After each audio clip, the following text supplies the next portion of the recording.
कांग्रेस सांसद राहुल गांधी के नेतृत्व में महाराष्ट्र के ठाणे से शुरू हुई भारत जोड़ो न्याय यात्रा का आज मुंबई में समापन। कांग्रेस सांसद की धारावी में जनसभा। कांग्रेस सांसद राहुल गांधी ने यात्रा के दौरान मोदी सरकार पर साधा निशाना, कहा अडानी मतलब नरेंद्र मोदी है, दोनों एक ही हैं। राहुल ने कहा हिंदुस्तान में हफ्ता वसूली चल रही है, कोई भी कुछ बोलता है तो ईडी, सीबीआई, आईटी को उन्हें डराने के लिए भेज दिया जाता है। चुनावी चंदे पर एक और बड़ा खुलासा, 30 कंपनियों ने छापेमारी के बाद दिया मोटा चुनावी चंदा, जिसका प्रॉफिट 2 करोड़ भी नहीं। उसने खरीदे 183 करोड़ रुपए के electoral bond. ED summon case में सीएम केजरीवाल को मिली अग्रिम जमानत, जांच एजेंसी के 8 समन पर नहीं हुए थे हाजिर, आगे पेशी से भी मिली छूट। मामले में बीआरएस नेता के कविता को ईडी कर चुकी है गिरफ्तार। शराब घोटाला मामले में दिल्ली की अदालत में पेश हुई बीआरएस नेता के कविता। बीआरएस नेता ने अपनी गिरफ्तारी को अवैध बताते हुए कहा, हम इसे अदालत में लड़ेंगे। इफ्तारी पर गले मिले एआईएमआईएम प्रमुख असदुद्दीन ओवैसी और तेलंगाना के मुख्यमंत्री रेवंत रेड्डी। सीएम बोले, मोदी शाह में हिम्मत नहीं कि अल्पसंख्यकों का 4% आरक्षण हटा दे।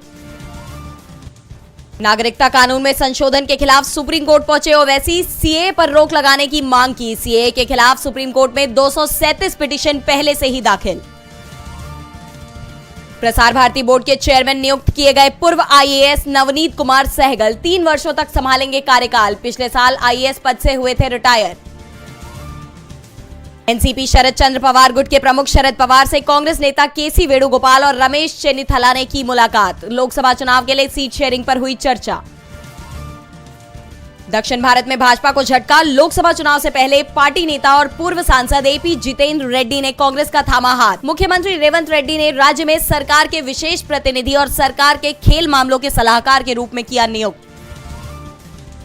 विदेश मंत्री एस जयशंकर ने ईटी अवार्ड्स में दिया अहम बयान, कहा आज का भारत बेबाक, अपनी परेशानी का हल खुद ढूंढता है। मेरे लिए विदेशों में भारत का प्रतिनिधित्व करना गर्व की बात। फ्री ट्रेड एग्रीमेंट पर भारत ब्रिटेन की बातचीत बेनतीजा, लोकसभा चुनाव के बाद फैसला संभव। देश में आचार संहिता लागू होने की वजह से 14 दौर की वार्ता के बाद रोका गया फैसला। यूएन में इंडिया की खरी, कहा सिर्फ इस्लामिक नहीं हिंदू बौद्ध भी हो रहे हैं धार्मिक फोबिया के शिकार। इस्लामोफोबिया पर पाक के प्रस्ताव से दूर रहा भारत। आगामी वर्षों में भारत अमेरिका सुरक्षा सहयोग और महत्वपूर्ण, रिचर्ड वर्मा बोले, तेजी से मजबूत हो रहे दोनों देशों के संबंध। आईएमएफ ने की पाकिस्तान की इंटरनेशनल बेइज्जती, पाकिस्तान की झूठे दावे पर लगाई फटकार। पाकिस्तान ने कहा इस्लामाबाद ने आईएमएफ के सभी लक्ष्यों को पूरा कर लिया है, वित्त मंत्री को मांगनी पड़ी माफी। आयुष्मान कार्ड धारकों के लिए जरूरी खबर, 16 मार्च से हरियाणा में आयुष्मान कार्ड और चिरायु कार्ड धारकों को कार्ड की सेवाओं का नहीं मिलेगा लाभ, राज्य के मेडिकल एसोसिएशन ने की घोषणा। हरियाणा के सरकारी कर्मचारियों को दिया तोहफा, होली से पहले वेतन में हुआ बड़ा इजाफा, 46% से बढ़ाकर 50% हुआ सरकारी कर्मचारियों का महंगाई भत्ता।